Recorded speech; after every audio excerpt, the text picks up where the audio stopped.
I'ma fuck up my life. I'ma fuck up my life. We gon' party all night. She don't care if I die. Hola chiquillos, ¿cómo están? Espero que estén bien, teniendo conciencia que yo me quedo en casa. Si bien es cierto, la cuarentena que teníamos para Erika finalizó, pero eso no significa que el problema ha terminado. Por el contrario, si ustedes miran la situación que está ocurriendo a nivel país y a nivel sudamericano, vemos que el contagio aún es grande y por lo tanto entre todos tenemos que cuidarnos. Por lo tanto, una buena medida es quedarnos en casa, salir solo cuando tengamos que salir. Si tienen que salir a tirar las piernas, bien, pero es un ratito. ¿Ya? Espero que nos cuidemos entre todos, ¿ya?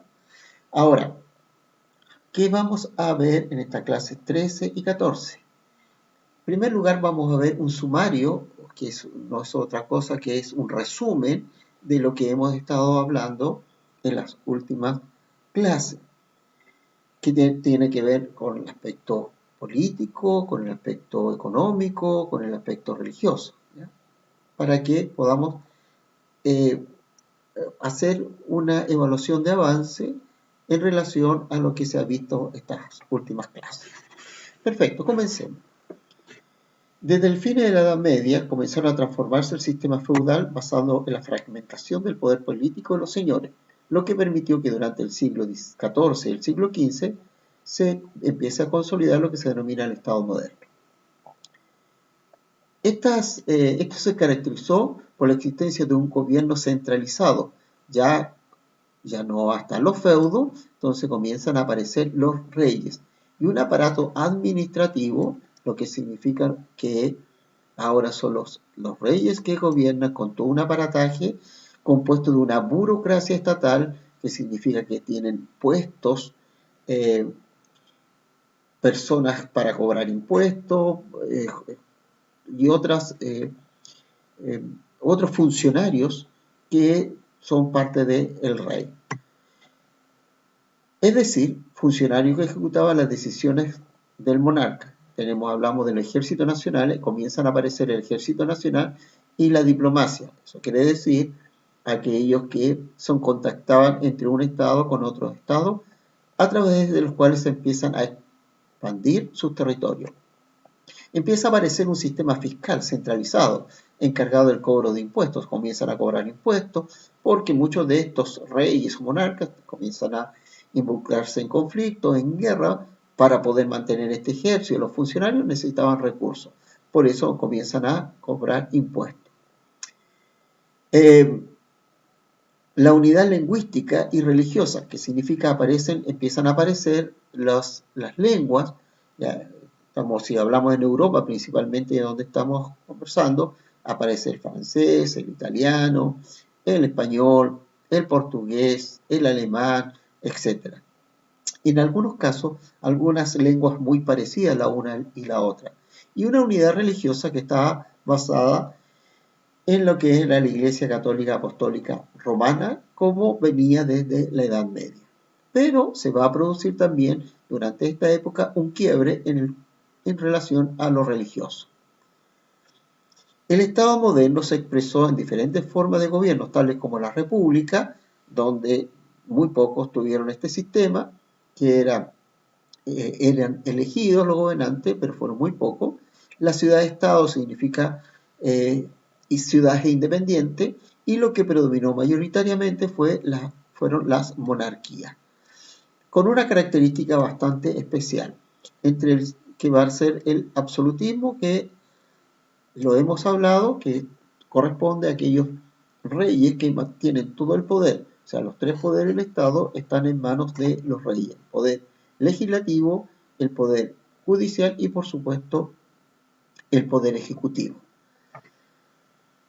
El sistema de gobierno en que la soberanía recayó en el monarca, que era lo que les planteaba. Pero también ocurrió que en Inglaterra tenían el parlamentarismo. ¿Qué significa parlamentarismo? Que existía un rey o un monarca, y existía además una asamblea legislativa o parlamento. o la Cámara de los Lores. Los estados absolutistas desarrollaron una serie de ideas y prácticas económicas y aparece, ¿no es cierto?, también hablamos en su momento, el mercantilismo, el afán de acumular oro y plata y además un mercado cerrado. Ellos recuerdan que la balanza comercial significaba vender más y comprar menos, ¿ya? Por lo tanto, una balanza comercial favorable. Con ese objetivo, los estados fomentaron las manufacturas nacionales, estableciendo el monopolio comercial. ¿Qué significa monopolio comercial? Con sus colonias. En el caso de España con América, que las colonias no podían comprar productos sino solo a España y no podían vender sus productos sino solo a España, de tal manera que España controlaba el comercio a sus colonias. De esta manera, España se iba enriqueciendo cada vez más y las colonias estaban obligadas a comercializar solo con los países en que los dominaba, en este caso España. Uno de los efectos de la implementación de esta política fue la expansión del comercio durante el siglo XV y al siglo XVII. Es decir, el comercio comienza a expandirse, comienza a crecer, que una de las cosas que vamos a comenzar a ver posteriormente con los viajes de exploración. Durante el siglo XVI se produjo la ruptura de la unidad cristiana en Europa, entonces representada por la Iglesia Católica. El que inició este movimiento fue Martín Lutero, que ya lo vimos en su momento, y conocido como la Reforma.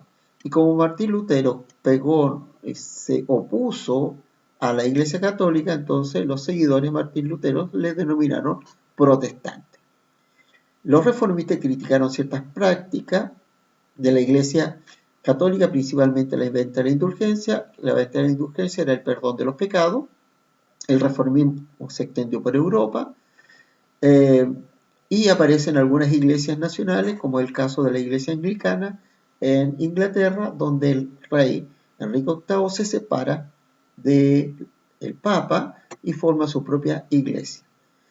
Producto de todo esto, la iglesia comienza un proceso de transformación que algunos la conocen como la Contrarreforma. Esto a partir del Concilio de Trento, y se van a allí reunir por 18 años, pero por supuesto no todos los días tenían reunión, sino durante este tiempo en lo que se van a establecer algunas medidas para reafirmar la fe católica y frenar de esta manera las ideas reformistas que estaban surgiendo en Europa.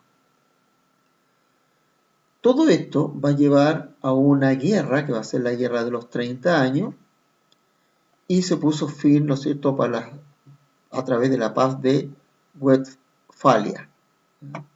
Y este va a dar origen a una política basada en principios de soberanía nacional entre los estados europeos, con que la figura del Papa comenzó a perder su predominio. O sea, el Papa ya comienza a perder su fuerza y la fuerza de los reyes va a ser más importante. También debemos decir que en la Contrarreforma se crearon algunos elementos, como por ejemplo el Tribunal de la Inquisición, aunque ya existía durante la Edad Media, pero se puso con mayor énfasis con la persecución a los denominados herejes. Además, los jesuitas, como una orden destinada a llevar el Evangelio, pero también a preservar a través muchas veces la fuerza el Evangelio o la fe católica, todo esto manteniendo aún el culto a los santos y manteniendo los 7 sacramentos que la Iglesia Católica plantea. Entonces, todo eso lo vimos. A través de esto, ustedes ahora van a hacer una actividad de evaluación. Como no están en pareja, solitos, lean el siguiente fuente y luego realicen la actividad.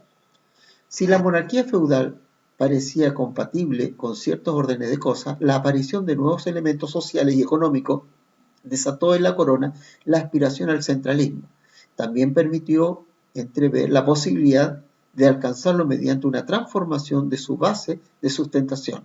Hasta entonces, los reyes no eran en general sino señores feudales con algunos privilegios y con la autoridad que les confería la fuerza personal como señores. ¿Qué significa eso? Significa que antes o durante la época feudal, durante la Edad Media, los reyes no tenían tanto poder, eran más bien otros señores feudales, otros señores que tenían un territorio, pero a partir ya de esta edad moderna empiezan a adquirir poderes, comienzan a independizarse. Los que debilitan mucho a los señores feudales van a ser las denominadas cruzadas, cuando ellos viajan hacia el sector de Jerusalén, pierden poder porque dejan abandonados sus feudos y los reyes comienzan a tener mucho poder. Además, con una nueva clase social como es la burguesía, le comienza a facilitar o prestar dinero con lo que ellos entonces comienzan a tener mucho más poder que los señores feudales y finalmente terminan derrocándolo o derrotándolo o transformando estos señores feudales en lo que se denomina la corte real, entregándole algunos que se denominan títulos de nobleza. Tanto para la política interior como para la exterior dependían de la buena voluntad de los vasallos, de su apoyo militar y su asentamiento. Los vínculos feudales solían constituir un obstáculo insalvable para realizar acciones decididas. Esa falta de libertad de acción movió a la monarquía a aceptar la naciente burguesía como un instrumento útil en su disputa con la nobleza. Al nacer esta burguesía, el desarrollo principal ya no va a estar en el campo, sino en las ciudades. Y básicamente, gracias al comercio con otras regiones, principalmente con el Asia. De acuerdo a eso, entonces veamos qué es lo que tienen que hacer. Vamos a poner las preguntas, vamos a agrandarlas para que ustedes puedan responder. Analicen los elementos de continuidad y cambio entre la organización política medieval y la moderna a partir de la fuente. Luego respondan, ¿qué cambios sociales y económicos favorecieron la concentración del poder en las monarquías nacionales? ¿Qué cambios sociales? Nueva clase social, económico, el poder, la concentración del poder. ¿Te recuerdan? ¿Qué tipo de sistema económico? Correcto. B. A partir de la fuente, formulen preguntas que permitan ampliar o profundizar sus conocimientos respecto a las monarquías nacionales. Luego expliquen qué aspectos del proceso de la formación del Estado moderno permiten conocer sus preguntas. O sea, ustedes se van a plantear la pregunta y ustedes tienen que responder de acuerdo a estas preguntas. Ya vamos a ver si realmente lo saben hacer y si están en este paso. Ya, veamos en qué tanto han avanzado. Están acá, analizamos elementos de continuidad de cambio entre la organización política medieval, o han avanzado analizan elementos de continuidad de cambio entre la organización política medieval, la moderna, y formulamos preguntas referidas, ¿están ahí? Analicemos elementos de continuidad, etcétera, etcétera, y están acá, o formulamos, y además explican los aspectos del Estado moderno que éstas permiten conocer. Mi ideal es que estuvieran acá. Vale decir, analizamos elementos de continuidad y cambio entre la organización política medieval y la moderna y reconocemos los cambios sociales y económicos que favorecieron la centralización del poder monárquico y formulamos preguntas referidas a la monarquía nacional y explicamos los aspectos del Estado moderno que estas permiten conocer, o sea, que estas preguntas permiten conocer. Si están ahí, realmente, chiquillos, mi aplauso. Si no, lamentable. Pero por último, reflexionemos recuerdo las preguntas que se habían hecho al inicio. ¿Qué efectos produjeron la transformación política, económica y religiosa de la sociedad europea de la Edad Moderna? ¿Qué efectos producen las transformaciones políticas, ya lo vimos, económicas y religiosas en la sociedad europea de la Edad Moderna? ¿Hubo transformaciones? Plantéese esa pregunta. Continuemos. Esa era la clase 13. Veamos la clase 14. Proyecto de exploración y el arribo de los europeos a América. Hemos visto que hay transformaciones. Ahora vamos a ver que para algunos les llaman viaje de exploración, descubrimiento geográfico, etcétera, etcétera. Pero vamos a ver qué es lo que estaba ocurriendo en aquella época. Los estados modernos de Europa buscaron aumentar su riqueza y poder impulsarlo el comercio entre Europa y Oriente. Las rutas mediante las cuales se realizaba este comercio encarecían los productos importados. Esta situación motivó a las monarquías europeas a iniciar durante el siglo XV y XVI proyectos de exploración en búsqueda de nuevas rutas comerciales hacia el Oriente. Pero otra cosa que va a ocurrir, que aquí no está, es que el comercio entre Europa y el Oriente se hacía básicamente a través del Imperio Bizantino. Y el Imperio Bizantino va a caer en manos de los turcos otomanos, lo que impide el paso entre Europa y el Oriente. Eso hace que también se comiencen a buscar nuevas rutas para llegar al Oriente para traer estos productos. ¿Qué efectos tuvieron los proyectos de exploración en la sociedad europea de la época? ¿Cómo va a afectar? ¿Ya? Veamos. Hay un mapa mundi elaborado a partir de las ideas de Ptolomeo. Durante el siglo I después de Cristo, el erudito greco-egipcio Claudio Prolomeo, recogió la idea aristotélica de que el océano Índico, rodeado por un continente, un extremo sur, denominada la Tierra de Australia. Vamos a analizar un poquito. Acá está Europa, ¿ya? Acá está Europa. Esta parte de aquí es Europa. Este es el mar Mediterráneo. Esto es África. Esto es el Asia. Y este es el océano Índico. ¿Qué ellos pensaban? Que todo esto había una tierra acá. Que había una tierra. Que este mapa, ¿no es cierto?, existía en esa época. En otras palabras, no podías llegar por mar a este lugar porque había una tierra. O sea que el océano Índico era como el mar Mediterráneo, estaba rodeado de tierra. Eso es lo que ellos pensaban. Que una vez permitiría la comunicación terrestre entre el sur y África, el lejano oriente. Esta teoría, muy difundida en Europa hacia el siglo XV, imagínense, siglo XV, establecía que no era factible rodear la costa africana para llegar al océano Índico. ¿Ya? ¿Entendieron este mapa? Ya. Ahora, las representaciones cartográficas constituyeron interpretaciones de la realidad, por tanto su colaboración involucra una idea de visiones de quien la elabora. A partir de estas se representan ciertos elementos y se omiten otros. ¿Qué elementos del mapa podría relacionarse con las ideas o visiones de este autor?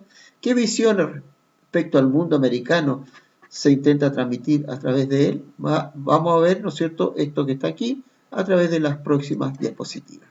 ¿Ya? ¿Qué es lo que va a ocurrir?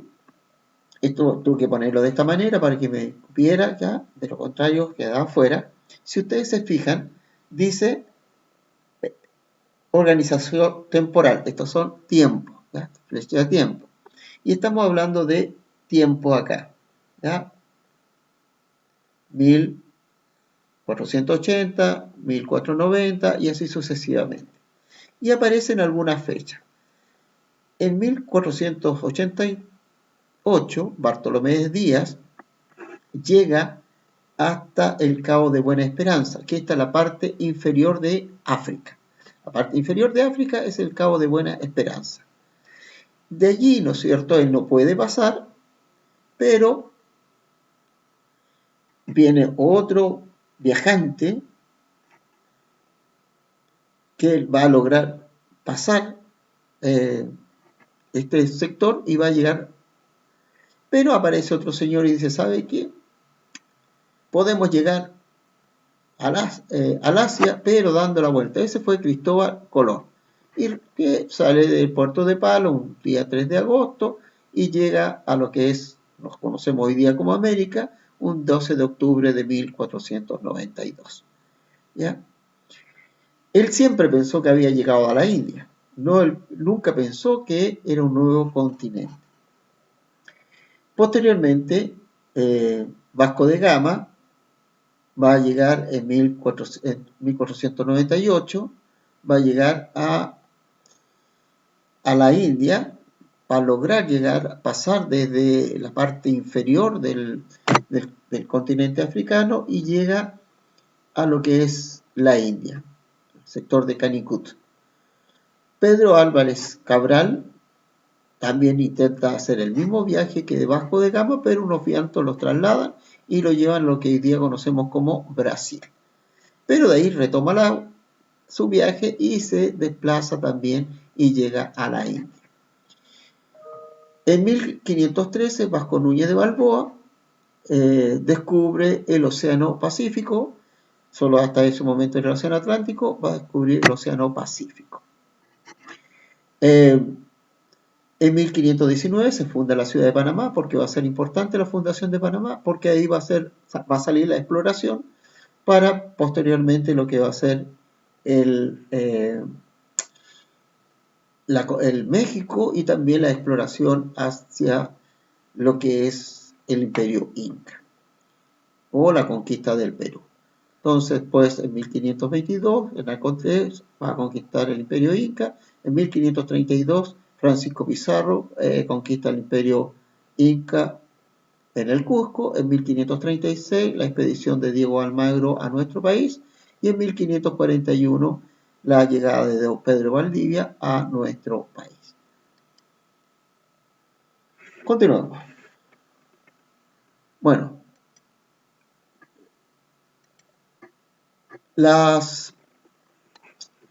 me van a permitir pasarme un ratito, ¿ya?